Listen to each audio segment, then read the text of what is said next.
you talked about how Tulsi Gabbard basically kamikazed Kamala Harris's 2020 campaign. She was going to have very limited time on that debate stage, and she chose to use it that way, even though Harris was not really in contention at that point. It had really already shaped up to be a race between Biden and Bernie.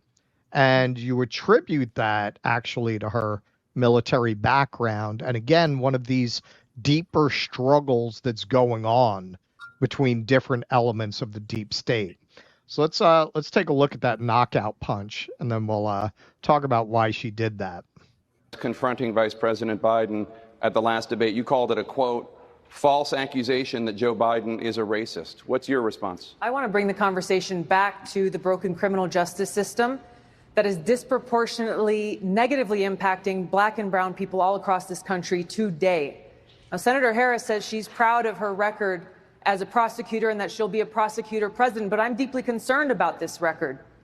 There are too many examples to cite, but she put over 1,500 people in jail for marijuana violations and then laughed about it when she was asked if she ever smoked marijuana. She blocked evidence. She blocked evidence that would have freed an innocent man from death row until the courts forced her to do so. She kept people in prison beyond their sentences to use them as cheap labor for the state of California. And she fought to keep cash bail system in place that impacts poor people in the worst kind of way. Thank you, Congresswoman. Senator Harris, your response? All right. And her response really goes to your point. You can see she has a personality Attorney General disorder. of California, I did the work of significantly reforming the criminal justice system of a state of 40 million people, which became a national model for the work that needs to be done. And I am proud of that work.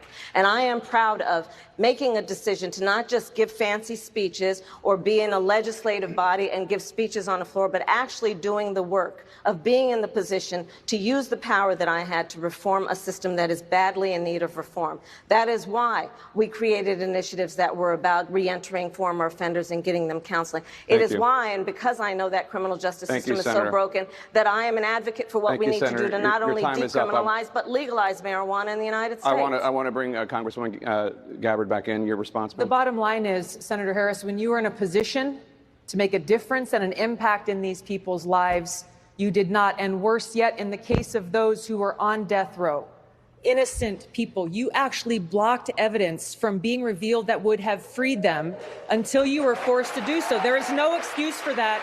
And the people who suffered under your reign as prosecutor, you owe them an apology.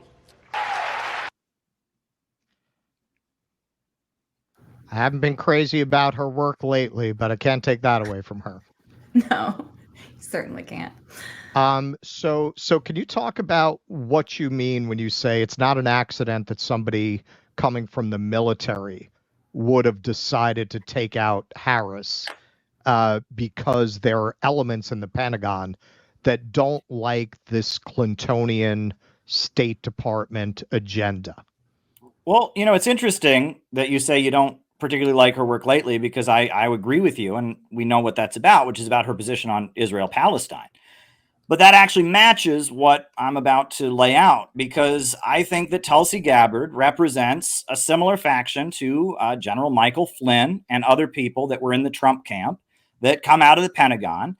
And their attitude is that Russia can be a very useful ally in fighting Islamic extremism and terrorism. And they were critical of U.S. foreign policy in Syria, because in Syria, you had a secular government, the Ba'athist Arab socialist government led by Bashar Assad, where Christians and Muslims and Alawites were living side by side. And the people trying to overthrow it were people with the Al-Qaeda, Wahhabi ideology. And so Tulsi Gabbard went to Syria. She met with the Syrian Social Nationalist Party and with the Syrian president, was widely attacked for doing that.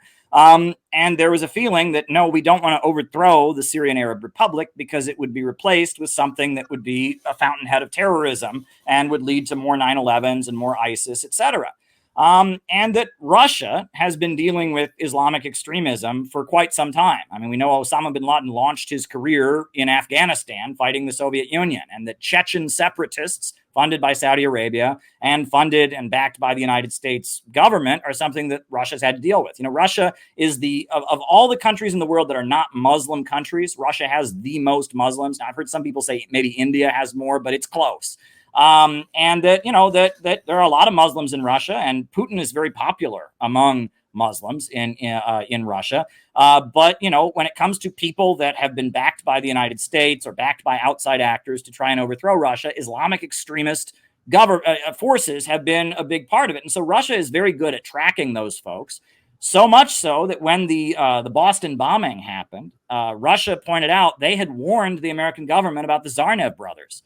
Because they were Chechens. They were Chechen, and they were tied to Chechen separatism. Their parents had fought against the Soviet Union, and that they had been monitoring. They'd seen them in online web forums and stuff, and they knew those Tsarnaev brothers were potentially dangerous, and that there are a lot of people in the military who joined because they don't want things like 9/11 to happen, right? They honestly believe they want to keep us safe, right? And then when Obama was president, they very much saw that U.S. foreign policy was not about keeping us safe. In fact, we were giving guns and weapons to the very ideology that they were trying to protect us from. I remember I was at a protest in 2013 in Washington, D.C., when they were preparing, you know, there was the possibility of bombing Syria after the allegations of a chemical weapons attack.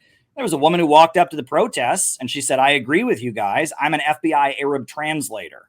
And she gives us a thumbs up because she's listening. She can hear in these tapes they're playing of the glorious Syrian rebels. She knows what they're chanting, and they're chanting things like "death to Christians," you know, death to Alawites. You know, I mean, these were not fighters for democracy and freedom. They were extremists. Well, Tulsi Gabbard, Michael Flynn, and there's a number of voices in the Pentagon that you can think of that feel this way. And of course, that would also translate to a position of supporting Israel against the Palestinians. You see the Palestinians as Muslim terrorists. So it kind of matches what you're saying about Tulsi Gabbard, and that there's a fear that if there's another Arab Spring, if there's another, you know, effort to bring down a bunch of these populist governments like Anne Marie Slaughter, the intellectual behind the Hillary Clinton State Department, wants to do, the result will be more refugees, more instability, and more chaos. The Libyan intervention, I really wish people could wrap their minds around what happened in Libya in 2011. Libya was the most prosperous country on the African continent, the highest life expectancy. They had built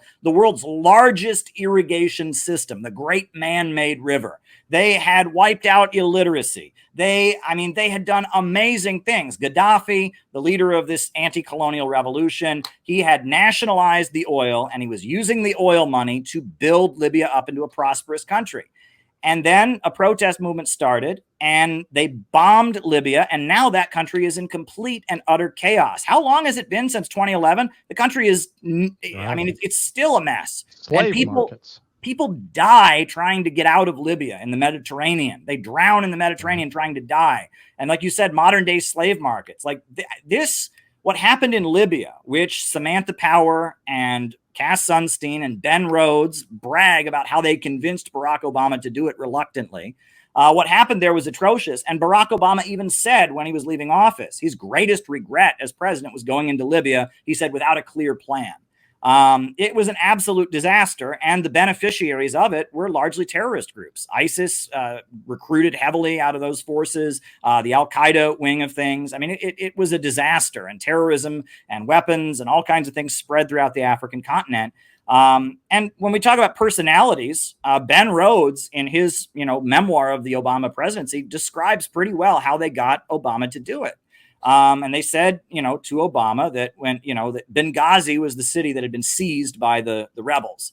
And Gaddafi had said in a speech, he said, when we retake Benghazi, we're going to go house to house. Now, he meant we're going to track down the rebels and the terrorists.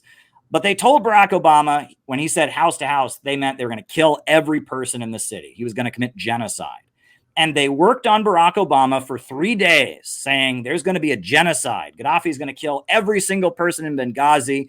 And you're going to be remembered as the guy who didn't stop it. You know, the first black president didn't stop a genocide in Africa. Oh my goodness. And, you know, and they worked on him. And I think his damage about having watched his stepfather, Lolo Soetoro, beat his mother, Ann Dunham, and not being able to do anything about it because he was a child probably had a lot to do with the buttons that they pushed, and that they knew how to work on Barack Obama. And they got Barack Obama to do something that he later greatly regretted, which has had catastrophic consequences for the world. So knowing how to push the buttons and knowing how to psychoanalyze the person who's in the Oval Office is quite important. Please clap.